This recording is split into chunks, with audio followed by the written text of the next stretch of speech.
बना दो। बोले ऐसे कैसे लायक बना दे तुझे? उन्होंने कहा बाबा धर्म पर किसी का अधिकार होता है क्या? मुझे ये तो कहो, क्या गीता पर किसी का अधिकार है कि संस्कृत पर किसी का अधिकार है? उस समय के संतों ने कहा कि नहीं हम नहीं मानते। उन्होंने कहा बाबा आपको मानना पड़ेगा, ये तो सार्वजनिक है, परमात्मा सबका है, कोई भी बोल सकता है। परमात्मा को तो शब्द कौन भी कर सकता है। तो बोले तेरे हिसाब से कौन भी कर सकता है? क्या ये जानवर भी कर सकता है? बोले हाँ कर सकता है। सामने भैंस खड़ी थी। बोले महाराज अगर आपको संस्कृत पढ़नी है तो अगर इस भैंस ने महामृत्युंजय जाप करके दिखाया तो अगर जानवर महामृत्युंजय जाप कर सकता है तो हम आपके मुंह से संस्कृत का पाठ या संस्कृत का पठन हम तभी स्वीकार करेंगे। ज्ञानेश्वर महाराज ने कहा कौन सी बड़ी बात है साहब, ये तो देह का अंतर है। ए भैंस चल बोल ओम त्र्यंबकम यजामहि सुगंधिम पुष्टिवर्धनम उर्वारुकमिव वंदनान मृत्युर्मुक्षीयमामृतात्। इतना लंबा वाक्य भैंस ने जब बोला है तब सारे के सारे पीठाधीशों ने नमन किया है कि बाबा। तो ज्ञानेश्वर महाराज जिए कितना? 12 साल की उम्र साहब, खाली 12 साल। तो तीसरा हमारा दृष्टिकोण कौन होता है कि हम ये बोल कौन रहा है, ये बड़ी कठिनाई की बात है।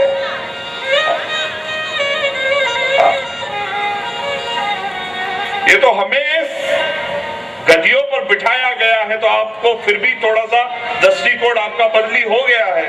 और मेरी जगह किसी और बच्चे को यहाँ बिठाकर कहने को बोल दिया जाए तो शायद आपका सुनने का तरीका ही बदल जाएगा आपका सुनने का तरीका। मैं अचानक से सूट पैंट पहन के बड़ा चश्मा लगा के बाल वाल ये वो करते हो ना कि लाल पीले काले, उस स्टाइल में आके यहाँ पर बैठ जाओ और कहूँ तो सुनने का आपका तरीका बदल जाएगा साहब। क्या इससे सत्संग का अंतर बदली होता है साहब? मुझे कहो क्या अग्नि ताप आदमी के स्वरूप को देखकर देती है?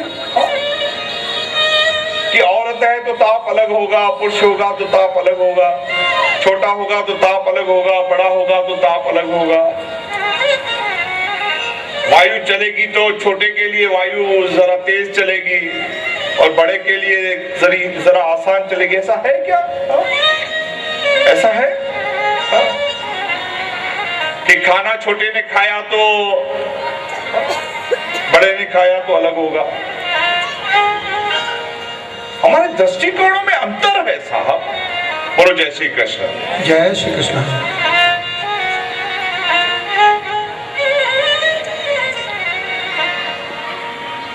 तो मैं समझा रहा था पहले दृष्टिकोण की बात, मैं जरा उस बात को कह लूं।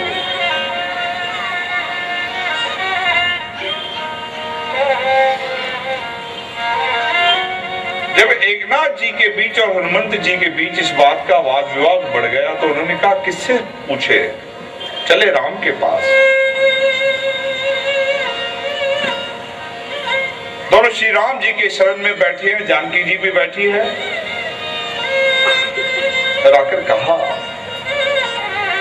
कि बाबा इस बात पर हमारा वाद विवाद हो गया है। एकनाथ जी तो थे नहीं, ये कहते हैं कि फूल तो आप पीले हैं और मैं वहां था, मैंने देखा फूल लाल थे। भगवान ने उस बात को समझाने के लिए कहा कि देखो मैं तो अशोक वाटिका में था नहीं, सीता थी, उससे ही पूछ लो क्योंकि वो ही ज्यादा समय रही है, इसी से पूछ लो। और माँ को जब आग्रह कहा गया, बहुत आग्रह किया गया तो माँ ने कहा फूल नीले थे। ये तीसरा झंझट हो गया, फूल नीले थे। और तीनों ने निवेदन किया बाबा अब आप ही इस बात को गुत्थी को सुलझा दो कि आखिर फूल का रंग क्या था। और भगवान ने कहा फूल सफेद थे। तीनों पक्ष हैरान हो गए कि फूल सफेद कैसे हो सकते हैं। तो भगवान ने वहां समझाया है कि सुनो, हमारा तय दृष्टिकोण है। सत्य के लिए कथा कहना तो उसके लिए वो उल्लास की बात है, हर्ष की बात है कि मैं अपने राम के गुण गा रहा हूं, वो हर्षित होकर गा रहा है, तो संत के लिए हर्ष का रंग पीला हो जाता है।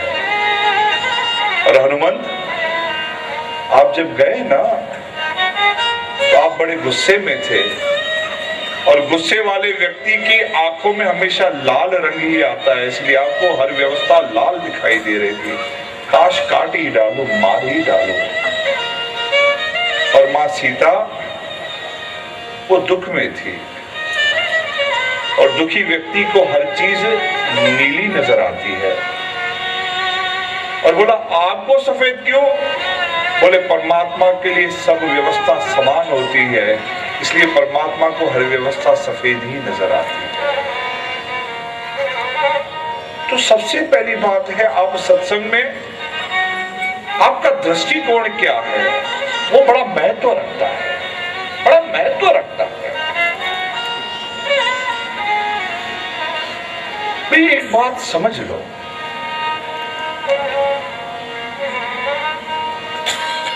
क्यों करते हैं हम सत्संग? मैं जरा समझा दूं पहले आपको, आप क्योंकि समझना बड़ा जरूरी है साहब।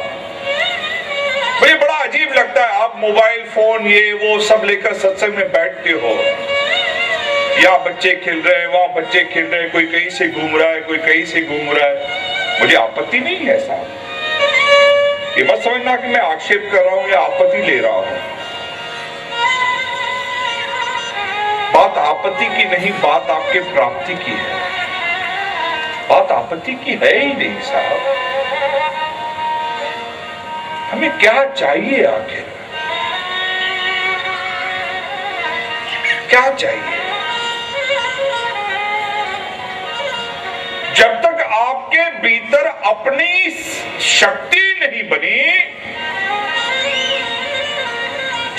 जब तक आपके भीतर अपनी शांति नहीं बनी, जब तक आपके भीतर अपना आनंद नहीं बना, तब तक संसार की हर चीज किसी काम की नहीं साहब, किसी काम की नहीं। कभी तो पूछो अपने आप से, अंततः चाहिए क्या? अंततः क्या चाहिए? इतना जो भटक रहे हो, इतना संसार से लड़ रहे हो, एक एक पैसे को लेकर खींचातानी हो रही है, लोग एक दूसरे को मारने पर आ गए हैं, मरवा ही डाले, ऐसी बातें आप जब करते हो, कभी अपने आप से पूछा है कि आप आखिर चाहते क्या हो? आप कहोगे ये बहुत बड़ा झंझट है, झंझट पूरा हो जाए, शांति हो जाए। झंझट पूरा हो और शांति हो, और जिसे शांति चाहिए वो झंझट किए जा रहा है और बात कर रहा है शांति की। बड़ी अजीब बात है। हाँ साहब, बड़ा अजीब है। आप सुकून चाहते हो, आप चैन चाहते हो, आप शांति चाहते हो, और उसके लिए आप खुद ही झमेले बढ़ाते जा रहे हो। 2 मिनट चैन नहीं है आपको, और बातें करती हो सदा चैन आने की। सत्संग में जब आओ तब पहले अपने आप को निष्फुर्णे कर दो, छोड़ दो अपने आप को, कुछ देर के लिए तो भूल जाओ सब कुछ। यह बात मनोरंजन की नहीं है साहब, मनोरंजन हो सकता है, बहुत सारी कहानियां, बहुत सारे चुटकुले, बहुत सारी बातें हो सकती है, कोई बड़ी बात नहीं है। हाँ, बहुत बड़ी बात नहीं है। नट और तमाशे दिखाने की तो जितने देखने चाहो दुनिया में है साहब।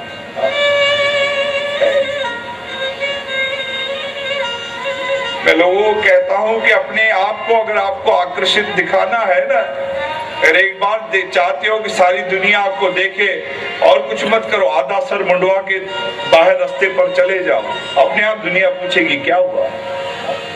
ऐसे दुनिया आपको पूछे नहीं पूछेगा, ये मूछो आदि मूछ आदमी मुंडवा के घूमे, सारी दुनिया पूछेगी, अपने आप रोक रोक के पूछेगी।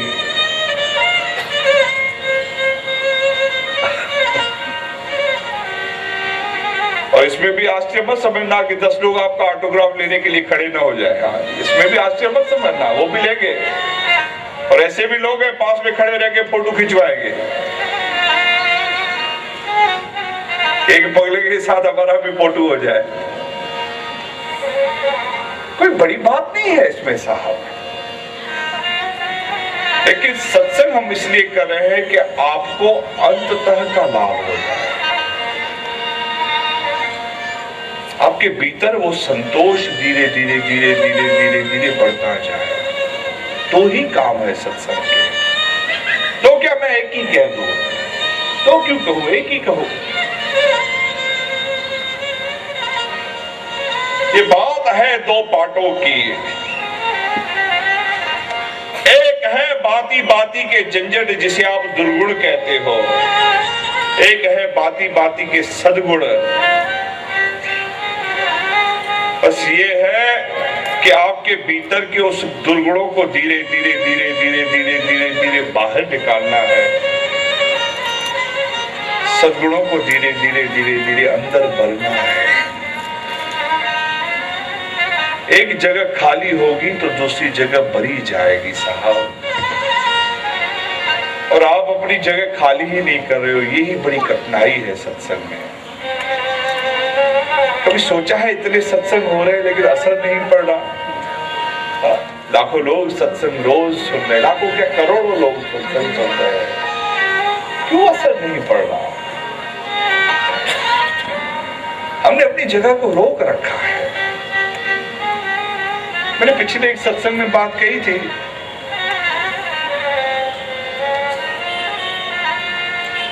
एक गांव में पानी नहीं आ रहा था, बार बार लोगों ने कुआं खोदा लेकिन पानी नहीं निकला।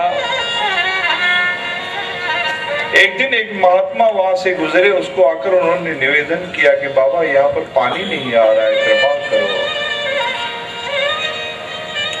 महात्मा को भी पता नहीं क्या सूझी, एक जगह आकर पांव रख दिया, कहा यहाँ खुदाई करना, पानी आ जाएगा।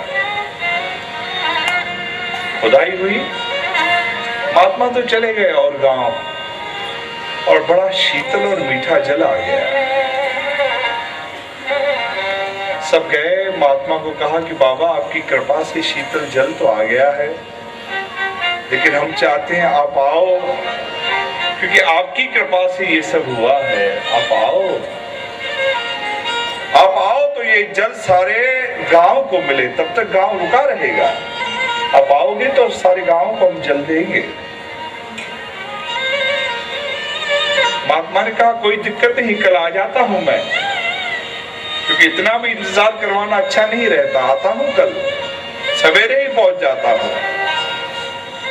ये लौटे, अचानक से किसी का ध्यान गया, उसने देखा कि पानी में, कुएं में जानवर के बच्चे गिर गए और मर गए हैं, और अंदर से बदबू आ रही है। अरे कल संत आएंगे, संत क्या ये बदबू वाला पानी संतों के सामने क्या दिखाएंगे? तो सब लोगों ने मिलकर ये तय किया कि इस पानी को निकाल दिया जाए, और पूरी रात सारे गांव ने परिश्रम करके उस पानी को निकाला है, पानी को बाहर किया है। वो ऐसा होता है कि पानी आता जाता है, जितना निकालो उतना पानी नीचे से आता जाता है। वो निकालते गए, पूरी रात परिश्रम हुआ, सवेरे संत आए और पानी का लोटा भरकर संतों के सामने रखा। बोला बाबा ये मीठा पानी पहले आप लो, तो फिर सारे गांव वालों को हम दे दें। संतों ने जैसे ही लोटे को करीब लिया तो उसमें से बदबू आ गई। कहा कि क्या है, पानी में कोई जानवर मर गया क्या? बोले बाबा आपको कैसे पता चला?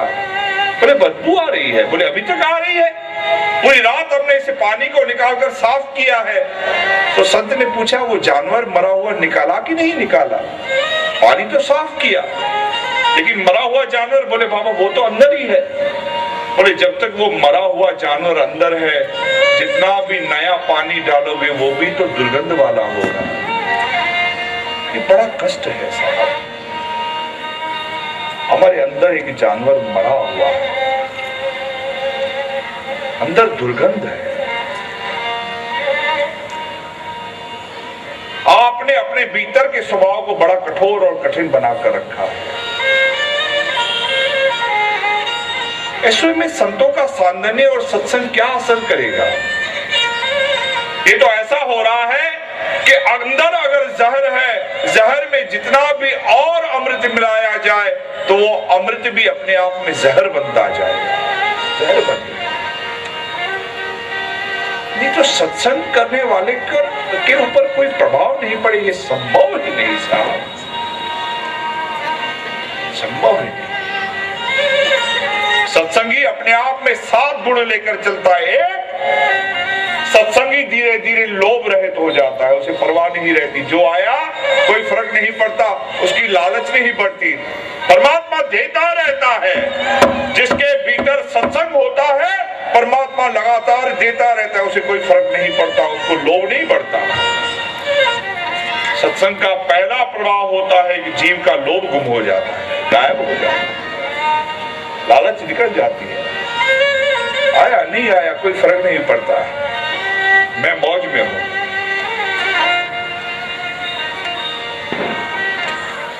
धीरे धीरे धीरे धीरे छोटा हो या बड़ा हो, हर किसी की आज्ञा मानता है, सुनता है सब किसी को। सत्संगी का दूसरा संकेत ये होता है कि सत्संगी वो होता है जो सुनने लग जाता है, वो बीच में नहीं बोलता, आराम से सुनेगा।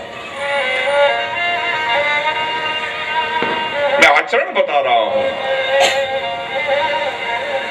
हमारी आदत ऐसी है कि किसी ने बोला ही नहीं, हम पहले कह देते कि यहां पर ऐसे नहीं ऐसे है। करना तो दूर की बात है, हम सुन ही नहीं पाते हैं। सत्संग का दूसरा संकेत ये होता है कि आदमी सुनने लग जाता है, शांत होता है तो सुनता है। अशांत आदमी किसी की नहीं सुनता साहब। आप वो बातें कहते हो व्यवहार की, आप कहते हो घर में बीवी हो बच्चे हो, अरे घर में बीवी बच्चे आपके किस काम के? क्योंकि आप अशांत हो और जितने परिवार को जोड़ोगे उतने सबको भी तो अशांत ही करोगे, और क्या करोगे? कितना भी पैसा रहने दो, कितने भी घर रहने दो साहब, अगर आपका मन ही अशांत है तो जितने जीव आपके साथ जुड़ेंगे वो भी अशांत हो जाएंगे। सच कहता हूं, अशांत व्यक्ति के घर में पलने वाला जानवर भी बड़ा अशांत होता है। अरे जानवर क्या, उसके घर में रहने वाला पेड़ पौधा भी सूखने लग जाता है। ये अशांत मन का अपने आप में दर्शन है, ये होता है। सत्संगी तो वो जो सुनता जाए, धीरे धीरे धीरे धीरे उसका धैर्य बढ़े, सुनना अथवा धैर्य बढ़ना।